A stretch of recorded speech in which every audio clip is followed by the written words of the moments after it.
J'ai arrêté, si on veut, pendant 30 ans de nager. En fait, je nageais, mon fils faisait du water polo.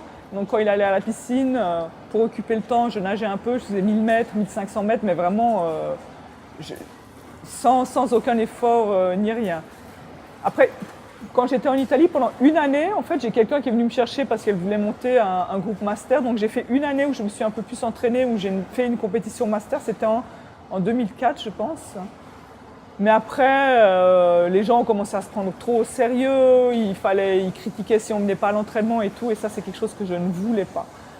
J'ai recommencé à nager à Paris parce que mon mari cherchait une piscine où il pouvait venir nager tôt le matin avant d'aller travailler.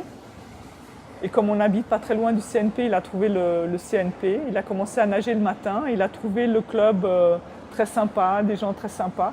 Il m'a dit, ils ont un créneau à midi, va nager, ça te fera du bien. Et il m'a téléphoné tous les jours. Jusqu'à 11h30, il me téléphonait tous les jours, tu vas nager aujourd'hui, tu vas nager. Moi, j'étais là, non. Et pour finir, pour avoir la paix, j'ai dit, bon, je vais aller nager. Je vais aller voir ce que c'est. Et donc, je suis venue et j'ai trouvé le groupe master. J'ai trouvé Jean-Marc, l'entraîneur. Et j'ai retrouvé la joie de nager que j'avais complètement perdue. Et j'ai vraiment trouvé un groupe où au début, j'avais aucune envie de faire des compétitions. Moi, je venais vraiment pour faire de l'exercice, pour nager et tout. Et après, on m'a demandé de faire des interclubs. Et après, j'ai trouvé l'ambiance vraiment extraordinaire. Des gens qui ne se prenaient pas au sérieux, qui faisaient ça vraiment pour le plaisir. J'ai retrouvé vraiment le plaisir de nager que j'avais quand j'étais enfant.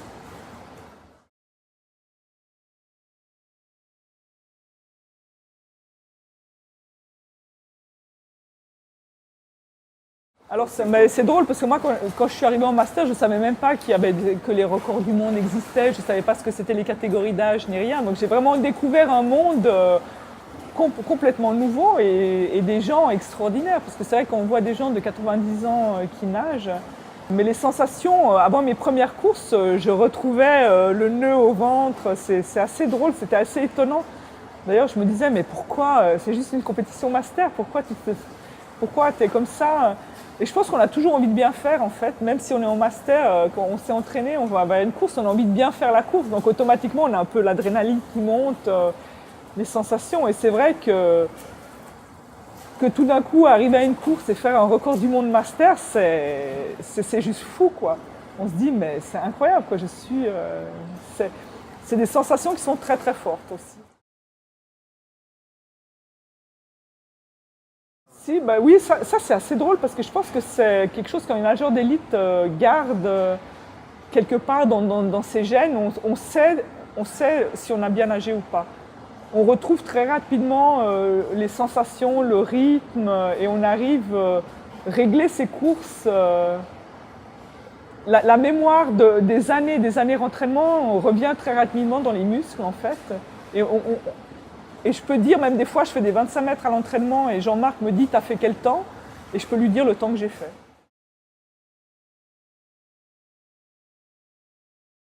J'ai aucun doute, ça serait la médaille de bronze au championnat du monde.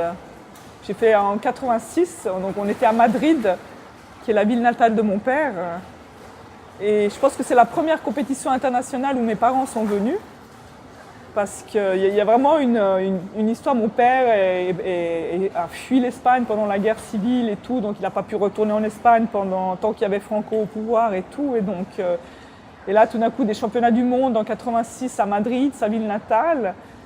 Et moi, mon but, en arrivant là, mon but, c'était la première fois qu'il y avait le 50 mètres nage libre. Donc avant 86, le 50 mètres n'était pas au programme de la natation. La course la plus courte était le 100 mètres. Et là, pour la première fois, il y avait le 50 mètres nage libre.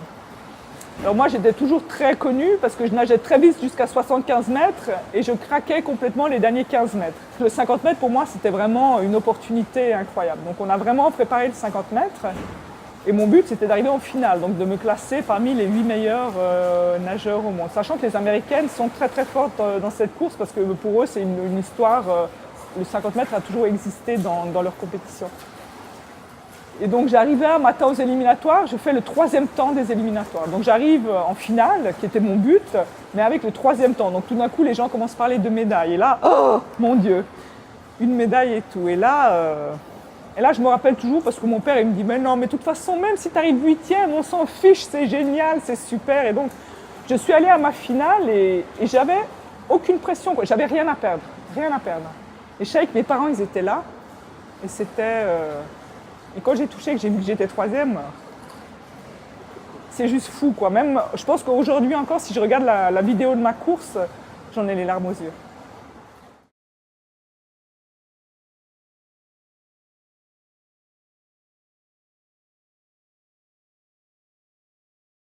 Je suis quelqu'un, je ne peux pas me concentrer seulement sur une chose. Donc pour moi, les études, enfin la natation était un complément aux études, comme les études étaient un complément à la natation. Les deux m'aidaient à progresser. La natation m'a aidé à progresser dans mes études, comme les études m'ont aidé à progresser dans la natation. Quand j'étais au lycée, en fait, c'est là où je suis rentrée en équipe nationale et c'est là où on m'a donné la possibilité de m'entraîner 2 fois par jour.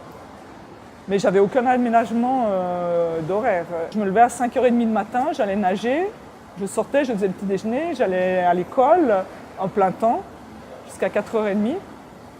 J'allais à la piscine et je rentrais à la maison, c'était 8h30 le soir. Donc je partais à 5h30 le matin, je rentrais à 8h30 le soir, je mangeais et j'étudiais, quoi. Par contre, à l'université, les choses se sont un peu compliquées quand même parce que en Suisse, on aime bien avoir des sportifs qui gagnent, mais on n'aime pas leur aménager leur temps universitaire. Donc j'ai commencé des études de biochimie à l'université de Genève, en fait, et j'ai fait les 2 premières années. Et donc là aussi, c'était compliqué parce que j'avais des travaux pratiques les après-midi de 12h à 18h tous les jours, on avait des travaux pratiques. La chance, c'est que l'université était en face de la piscine, donc je sortais des travaux pratiques, je courais à l'entraînement. Mais au bout de 2 ans, je me suis rendu compte que ça ne pouvait pas continuer. Parce que après, les examens deviennent toujours plus compliqués, ont toujours plus de temps, il y a des projets de recherche individuels à faire. Je me suis rendu compte que j'aurais dû sacrifier un des deux et je voulais pas le faire. Et donc je me suis dit, j'ai un bon niveau international, donc je vais demander des bourses dans des universités à l'étranger. Donc j'ai écrit dans des universités américaines et dans des universités canadiennes. La coïncidence a voulu l'entraîneur d'une université canadienne passe par Genève, était à la recherche de nageurs et tout. Donc en fait, je me suis très bien entendue avec lui. J'ai décidé de partir au Canada, en sachant que j'avais aussi eu une bourse complète à l'université de Berkeley. J'ai choisi entre le moins 20 degrés du Canada et le soleil de la Californie. J'ai préféré le Canada, parce que je pense que le Canada a une dimension plus humaine que les États-Unis. Je pense que les États-Unis, ils ont une telle masse de nageurs qu'en fait, ils ne regardent pas l'individu. Ils surentraînent la plupart des gens et ceux qui survivent, ils deviennent des champions. Et ceux qui ne survivent pas, et tant pis. Donc quand on arrive de l'Europe, je pense que c'est très difficile de bien s'adapter au système américain. J'ai continué dans l'université canadienne où là, on peut aménager ses horaires. Parce que l'université est tellement énorme que le même cours est proposé par différents professeurs à différents horaires. On peut vraiment choisir ses horaires ses horaires de cours par rapport à ses horaires d'entraînement. Et là, si on ne va pas aller avec un professeur, on lui dit j'ai un problème, là j'ai pas bien compris, est-ce que vous pouvez m'expliquer, j'ai raté parce que j'ai dû partir en compétition. Les professeurs vous reçoivent, ils vous expliquent, ils prennent vraiment le temps, ce qui n'est pas le cas souvent en Europe. Ça m'a permis de concilier des études de haut niveau dans une excellente université, parce que Toronto a une très bonne université avec un sport de haut niveau.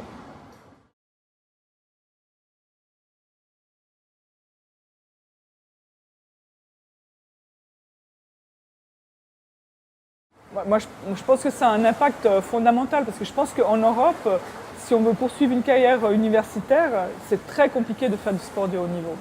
Il faudrait faire une année en 2 ans en fait. Il faudrait permettre de dilater les études sur plus de temps. En général, on ne pense pas assez à l'avenir des sportifs. Quand il arrête de nager, s'il n'a rien d'autre, il n'y a vraiment rien d'autre. Et tout d'un coup, il y a un vide incroyable qui se crée. Moi, j'avais ma vie où chaque minute de ma journée était réglée.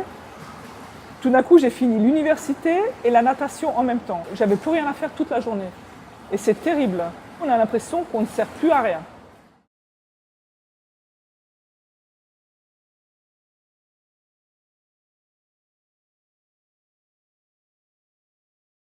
Je pense que c'est possible, mais c'est un nageur qui ne fera que ça. C'est pas un nageur qui pourra faire des études ou qui pourra penser à d'autres choses.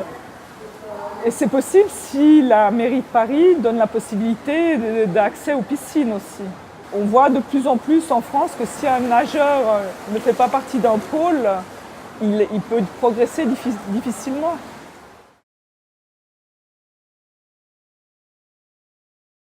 Moi, je pense qu'il faudrait créer des pôles locaux dans Paris, nord, sud, est, et permettre aux nageurs de rester dans leur famille. Parce que je pense qu'envoyer des nageurs de 12-13 ans déjà dans des pôles, c'est vraiment compliqué. Éloigner des nageurs de leur famille pour leur permettre de nager plus, c'est pas forcément quelque chose de positif. Des nageurs ont besoin du soutien de la famille. Alors quand je parle de soutien, on s'entend bien, je parle de soutien positif. C'est-à-dire que les parents soient contents que leurs enfants aient du plaisir à nager.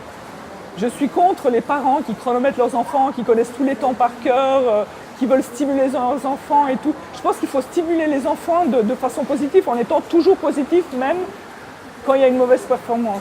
La mauvaise performance, ça va permettre aux nageurs de grandir, de comprendre ce qui ne va pas. Et donc c'est vraiment un travail de groupe. Donc je pense qu'il faut permettre d'avoir un horaire aménagé, parce que je pense que les lycées et les collèges demandent énormément aux enfants, peut-être trop. On leur demande toujours d'être brillant à l'école, d'être brillant au sport, d'être brillant. Et c'est un stress qui arrive de tous les côtés pour les enfants. Donc il faut vraiment essayer d'éliminer au maximum le stress, leur donner un horaire aménagé, tout en leur permettant de rester proche d'un soutien familial positif.